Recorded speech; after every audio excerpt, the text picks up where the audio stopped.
Alright guys, I just got back from Acadia National Park late last night. I spent 3 full days, 5-day trip there, taking landscape photos with the new Fuji XT3. And I just want to share some of my initial thoughts after the first week, the first outing with this camera, and what I think. A little background, I just converted to Fuji from Nikon. I sold off my Nikon D810 and a whole bunch of professional lenses. And I really liked that setup, but it was just starting to get a little long in the tooth, and mirrorless has been calling my name for a while. I do a lot of hiking, and I just wanted something smaller, something with a little bit more capability. So here it is. I almost bought a Sony A7R3 instead of this. However, they announced this as the A7R3 was in my shopping cart at B&H, and I was about to buy it. So I looked at the specs of the X-T3. I already had a couple of Fuji lenses from the X-T20 that I had for travel, and so I decided to go with the X-T3. So I'm going to start off with the positives that I noted in Acadia National Park with this camera. And one of the biggest things that surprised me coming from a DSLR setup that I had no idea existed was the built-in electronic depth of field scale when you're manual focusing, which I do a lot for landscape photography. Nobody's really talking about this feature at all. Maybe it's just because everybody knows it exists, but I've never seen anything about it on the internet, and yet it's my favorite by far feature of this new camera. Now let me try to show you what I mean. So I've got this camera set up. It's in manual focus, and I'm just going to hold it up here and attempt to show you. If you look at the bottom of the LCD, you will see the depth of field scale, and I'm sorry if this doesn't focus. But as I turn the focus ring here, let me bring the aperture up a little so you can see the range. Just give me a second. So as I turn the focus ring, you can see this blue bar slide back and forth on the depth of field scale, and it is really, really freaking handy to get out in the field and be able to set your hyperfocal distance. Basically, so you set your aperture to f8, f11, whatever you want to shoot with. It gives you a real-time readout of what your depth of field is based on your focal length and your aperture. And you can slide it right up against the infinity mark, and then you know that from infinity to whatever it tells you is in focus. You don't have to autofocus, you don't have to zone focus. I mean, I guess it is zone focusing, but it takes the thinking out of it. It's phenomenal. So that's the first feature that I really liked, that, you know, on a Nikon, I had to use a depth of field app on my phone and try to trust the markings on the lens. Is infinity really infinity? It was kind of a pain in the butt. On this, it's been foolproof so far, and I love it. Another thing, and again, most mirrorless guys are already familiar with this, is the viewfinder playback feature. On a bright sunny day when I'm set up on my tripod, being able to just put my eye up to the viewfinder and see the playback in the viewfinder instead of on the back of the camera with the glare, that is phenomenal. It's priceless, and I don't think I could ever go back. That is so nice. Be able to zoom in, punch in, check your focus, and have no sun glare effect in it. Be able to look at the exposure in a dark viewfinder. It's phenomenal.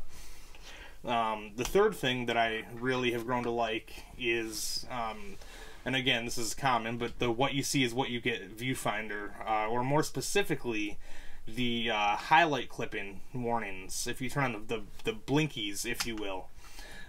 It's really nice to be able to, as you're taking the photo prior to snapping the shutter, be able to see the highlight warning blinking in the viewfinder or on the LCD, and be able to adjust your exposure before you take the photo.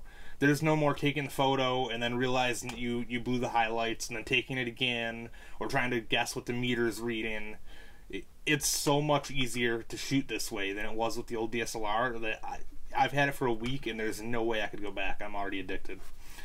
And the fourth and final pro to this camera that I've noticed so far that I really like, and I noticed it on accident actually, because I forgot my remote cable release home for this trip, and well, that was a problem. With Nikon, that would have been a real problem. I was doing some long exposures, some 2-3 minute exposures to get movement in the clouds, and I couldn't have done that period with a Nikon without a remote. This camera on the shutter speed dial has an option called T mode, And literally, so you select T, and then you can use the back dial on the camera to literally dial in any shutter speed between, let me confirm, any shutter speed between, well, pretty much any shutter speed as fast as you want down to 15 minutes. So I can do a 15-minute exposure on this timed without a remote, and that's just super handy. On a Nikon, you max out at 30 seconds. And this isn't even something you need mirrorless for. Nikon could do this. It's a really simple issue, and they're just not on the game. I don't know that the new mirrorless camera from Nikon has this either, but if it doesn't, they really dropped the ball more than I thought. The only thing that I would say to Fujifilm, if you're listening, is that maybe add some more intervals. Once you get past a minute in T mode, it goes by a minute each time. It doesn't. I wish they had smaller intervals, maybe 15 or 30 seconds, at least out to 5 minutes or so. Because what I found is that I was trying to do an exposure, a long exposure of a lighthouse with the clouds blurring above it, and a minute was underexposing, but 2 minutes was overexposing, and I needed to land in the middle. So now what I ended up doing to improvise in the field was I set it to 2 minutes, and then for the first 30 seconds I took my black cloth, draped it over the front of the camera, and then waited 30 seconds and then pulled it off. So effectively I was keeping the shutter closed for the first 30 seconds, but that's kind of annoying. It'd be nice to just be able to set it to 1 minute and 30 seconds or 1 minute and 45 seconds, and I think that's something Fuji could do easily in a firmware update, so I don't see a reason for that not to happen. But I don't have influence with Fujifilm, obviously. I'm just a small photographer, so that's just one thing I would like to see. So that was the pros. I do have a few ideas for how they could improve this camera as well. I'll just go through these real quick. A couple things that annoyed me. The first was, so while I was running, I like the built-in interval on this. The interval shooting, I hear the old Fujis didn't have it. I had it on my Nikon. I need built-in interval shooting, so I'm glad it has it. The problem I noticed with it is that, so when you're running intervals, there's no way to shut off the LCD or the EVF. It's always lit up, and even when the shutter is open, it still puts off light. Even on its dimmest setting, it still puts off light and has the shutter speed, or the shutter timer countdown displayed. That's fine when you're doing an individual long exposure, but when you're doing interval shooting, there's really no need for that. It kills the battery. It would be really nice to be able to have an option that when you do interval shooting, you can shut off the screen and the EVF and have it be totally black. And one that would conserve battery, but equally important, is that if you're shooting in an area like a national park where there's a lot of photographers, your tripod is next to you at night doing astrophotography, you wouldn't be light polluting them with your EVF.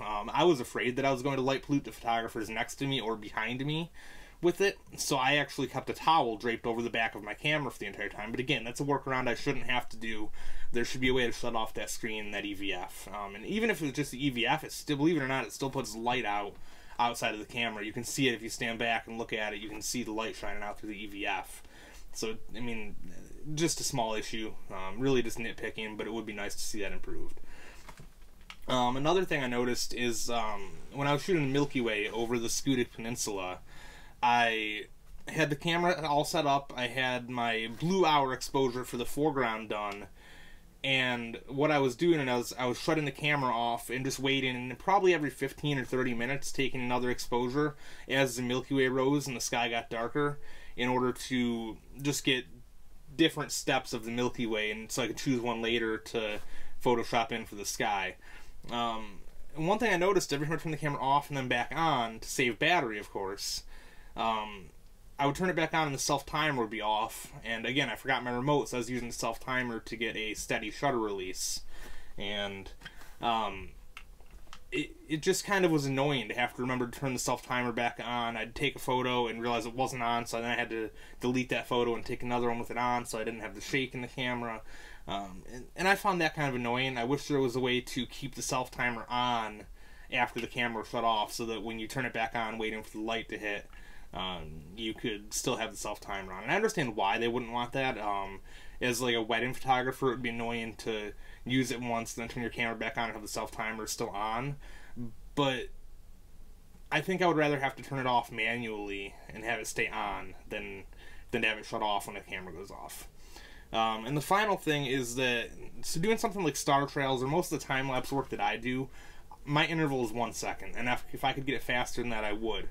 The problem with that on this camera is that you don't get a frame count displayed on the LCD or in the viewfinder. I wish that they had a way, if the screen is going to be on during that phase, I wish there was a way that while the shutter was open, it could tell you how many frames you've taken or how many frames are remaining in that interval session. It would just be handy so you know, okay, I have 3 frames left, I have, you know, or just so you could have an idea of where you're at. Because let's be honest, we all get bored sitting there waiting for the intervals to finish up and kind of want to know how it's coming. And again, maybe I'm just nitpicky and I was bored, but that's kind of what I see. So those are my pros and cons. A side note with this camera is that I really am realizing how much I miss having an L bracket. There's none on the market for it yet, so I've been unable to obtain one, and that's been kind of annoying for me. Trying to, you know, with the L bracket, you set the camera on top of the tripod head vertically. You don't need to crank the tripod head over 90 degrees. And I really forgot how much it sucked to have to try to line the tripod head up like that. And I've been shooting with L bracket for the past 3 or 4 years and just got accustomed to it. It's been a long time since I've had to shoot without one. So I'm really looking forward to the day that Really Right Stuff, or it's whoever gets one out first, I'll buy. But I definitely need to get an L bracket on this. I'll probably buy one for the camera and then one for the camera with the battery grip so that I can do astrophotography with multiple batteries as well.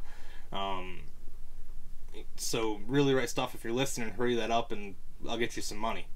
Other than that, if you guys have any questions, concerns about how the camera operated, I'd be glad to answer them for you. I'm going to close this out by showing a slideshow of a few of the photos I took with this camera in Acadia. And I just want to reiterate that I'm extremely happy with how this performed. I have very few issues with it or nitpicks with it. It did phenomenal, and I am beyond happy with the Switch so far. So here's some images, and you guys have a great day.